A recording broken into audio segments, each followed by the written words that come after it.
Meus amigos, a nossa entrevista do dia hoje é para falar do tema polêmico, né, que é a briga, podemos dizer assim, todo o imbróglio que envolve o Partido União Brasil, um dos maiores partidos hoje, depois da fusão lá do Democratas, com o PSL, onde Luciano Bivar, deputado pernambucano, assumiu o partido desde então, desde a fundação, e houve uma eleição em que acabou sendo destituído. E aí, de lá para cá, vieram acontecendo outras coisas, inclusive ameaças de morte, incêndio em residência, que pode estar ou não relacionado. Para falar sobre este assunto, nós convidamos o doutor Emílio Duarte. Ele é advogado, especialista em causas eleitorais. Doutor Emílio, é sempre uma honra conversar com o senhor. Bom dia. Bom dia, Cristiano, todos os ouvintes aí do seu programa. Mais uma vez a satisfação poder falar com você e todos quantos nos acompanham para tirar dúvidas, esclarecer aí. Estamos aqui à sua disposição e do seu público. Ô, doutor, com certeza o senhor deve estar acompanhando aí esse imbróglio envolvendo União Brasil, né? A posse de Antônio Rueda, ou melhor, a eleição em que levou ele à presidência, e o Luciano Bivar não reconhece essa vitória do Antônio Rueda, e isso tomou proporções gigantescas. E ontem o partido iniciou um processo de expulsão do Luciano Bivar. Neste caso, há legitimidade na formação da nova diretoria do partido, doutor Emílio? Na verdade, foi um grupo grande, majoritário do partido, que teria feito uma reunião e pedido isso por supostos de respeito, suposta prática de respeito, né, ao estatuto partidário da União Brasil.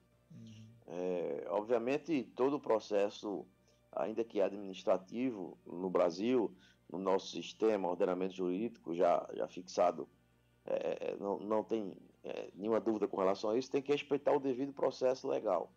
Né? Tem que ter a ampla defesa, o contraditório, né? Ele vai ser citado para apresentar a defesa, etc.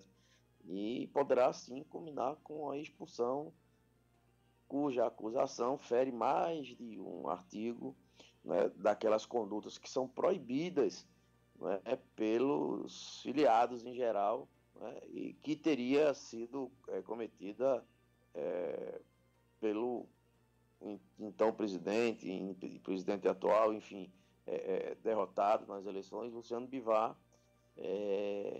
justamente pelo um grupo majoritário.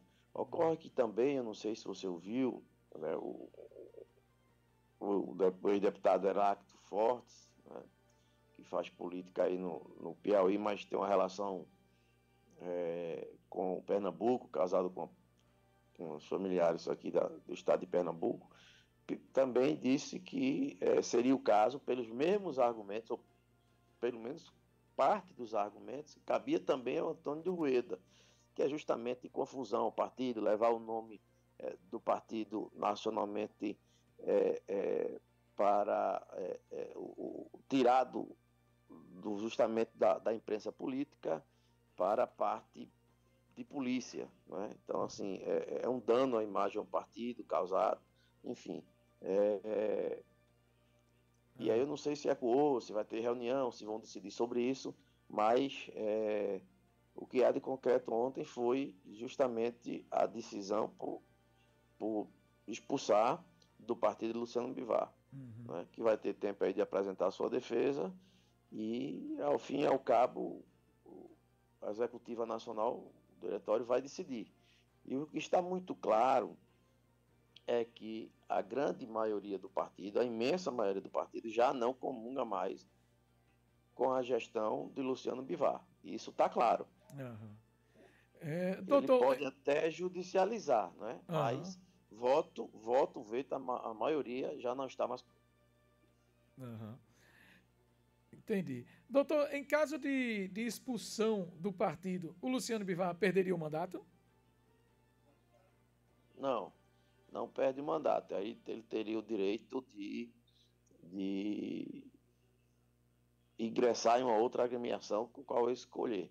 Porque não foi ele que saiu do partido no período anterior à janela. Teria sido o partido que expulsou.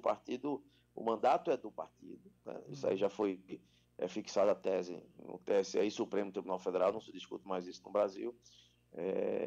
E o partido optou em não tê-los mais no quadro, se for esse o final da história.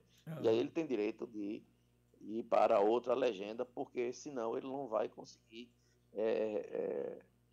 desenvolver, terminar o seu mandato na sua inteireza, porque sem partido ele não pode participar de um monte de coisas, de movimentação na Câmara dos Deputados. Uhum.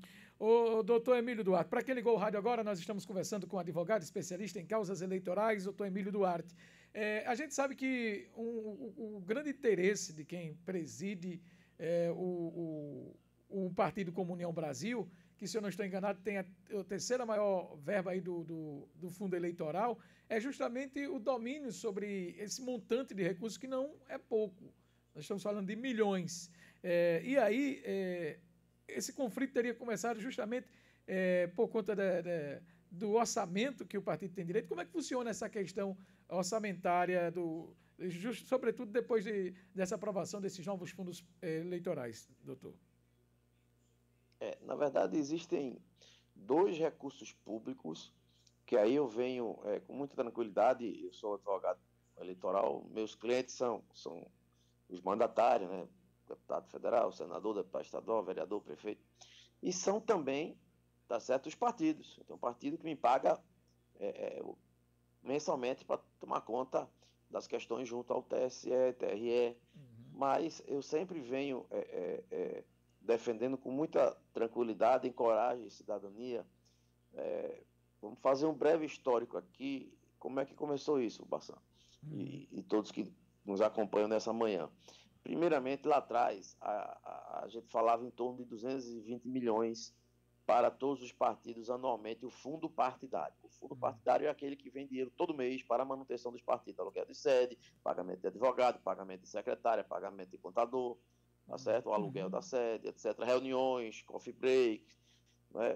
Agendas do partido aí nacionalmente, agendas do partido, reunião do partido em Vitória, reunião em Caruaru, tudo tem custo, tem mobilização. E aí disseram que com a saída, na época do mensalão, lá o Petrolão, não Lava Jato, anteriormente, ficou constitucionalmente declarado inconstitucional pelo Supremo a participação das empresas, pessoas jurídicas, de fazer doação para a campanha, porque disseram que quando a pessoa jurídica faz a doação, o político se compromete e termina tendo corrupção. Então a culpa era das empresas que doavam. Então foram banidas, foram proibidas de participar do processo eleitoral as pessoas jurídicas, tá certo? E aí, por conta disso, olha, o dinheiro da pessoa jurídica acabou, privada que financiava as campanhas, a gente não tem mais dinheiro para fazer campanha. Aí os deputados disseram, a gente não tem dinheiro para fazer campanha, a gente vai ter que tirar do povo brasileiro. Porque eu quero fazer campanha, mas não tenho direito. E aí o fundo partidário disseram o seguinte, olha, o fundo partidário só não resolve. Vamos criar o fundo eleitoral. O fundo eleitoral, Bassan e queridos radiovintes, é aquele apenas para a eleição, que você tem que gastar em 45 dias. Sim. Vem só no período eleitoral, tá certo? Independente do fundo partidário. Mas eles aumentaram a grandeza do fundo partidário também. Hoje era 220 milhões quando começou isso, hoje está em torno de 1 bilhão muito dinheiro, por ano, tá certo? Mas o fundo partidário esse ano de 5 bilhões. Então esse ano vai passar na mão dos partidos 6 bilhões de reais. 1 milhão no mês a mês no fundo partidário, que era 220 milhões na época, e 5 bilhões. Eu defendi, quase que fui excluído das redes sociais, apanhei muito na época, porque eu disse o seguinte, olha, a justificativa eu até entendo, mas no período de eleição, no segundo semestre, o partido não faz mais nada, é só campanha. Você tira da cota, diminui o fundo partidário e injeta no fundo eleitoral. Porque não tem, eu não vejo, não tem sentido você dizer que o partido gasta a mesma coisa, por exemplo, a partir de agosto. Existe reunião partidária em agosto que não seja de campanha para pedir voto para o prefeito? Não. ou para Paulo Roberto, ou para a oposição, por exemplo, aí o partido. Não vai, eles querem saber de voto. Uhum. O Brasil para eleger os 5.500 e pouco municípios, prefeitos, gestores. Uhum. Então, ou seja, é um volume considerado de recursos, e eu só queria fazer um registro. A tesoureira nacional do partido é a irmã, tá certo, do presidente eleito que está litigando, que está brigando, que está em disputa com o Luciano Bivar. É a irmã de Rueda. Sim, sim. Ela que toma conta, é a chave do cofre. Me parece, eu não conheço, não tenho relação nenhuma com o outro, mas me parece que o Brasil hoje, na sua democracia, um partido grande, mais de 50 deputados na Câmara, me parece que isso não vai dar certo. Alguém vai chamar o feito ordem, vai ter que mudar. O presidente nacional do partido botar a sua irmã para ser a tesoureira. Isso aí eu não conheço outro caso aqui no Brasil. Entendeu? Então, nesse jogo aí também não tem freira, como a gente diz, né? É difícil. Cada um com os seus interesses. Agora, doutor, do ponto de vista legal, o Rueda pode ser considerado presidente do partido? O Bivar diz que ainda é presidente, mas o Rueda diz, não, eu ganhei a eleição. Nesse caso, a ata da reunião em que levou Antônio Rueda à presidência, está valendo? É ele o presidente de fato? Ainda tem o resto do mandato dessa direção que aí está para ter a posse do novo diretório eleito semana passada. O que Bivar comenta é que vai anular e tinha tido uma falha aqui, outra linha de tal, mas eu conversava com algumas pessoas ligadas aí ao deputado Bivar, dizendo o seguinte, olha, isso aí é muito ruim, isso é sangrar, porque se ele anular uma vez, 2 vezes, quantas eleições tiver, está claro que o presidente atual não tem voto, não tem apoio dentro do partido. 99% do partido assinou um apoio à chapa dele. Eleita de Antônio Rueda. Então, por mais que ele anule, chama-se vitória de pirro, por mais que ele vá anulando judicialmente, não tem justiça no mundo que obrigue os caras a dizer, olha, o juiz não pode dizer, deixe de votar em Antônio Rueda e vote em Bivar, não tem essa decisão. É democracia interna do partido e está mais claro do que o partido, Bivar é presidente desde a época do seu PSL, que era 17, enfim, tinha um partido para chamar disso aí, o partido cresceu muito, com grande liderança do estado de Goiás, governador Caiado, a CM Neto, que é uma grande liderança da Bahia, o próprio Mendonça Filho aqui, os grupos, ou seja, tem muita gente no partido, o partido tornou-se um grande partido, e está claro que Bivar, para ser repetitivo aí, mas o ouvinte entender, perdeu o controle da sigla, da legenda e dos votos.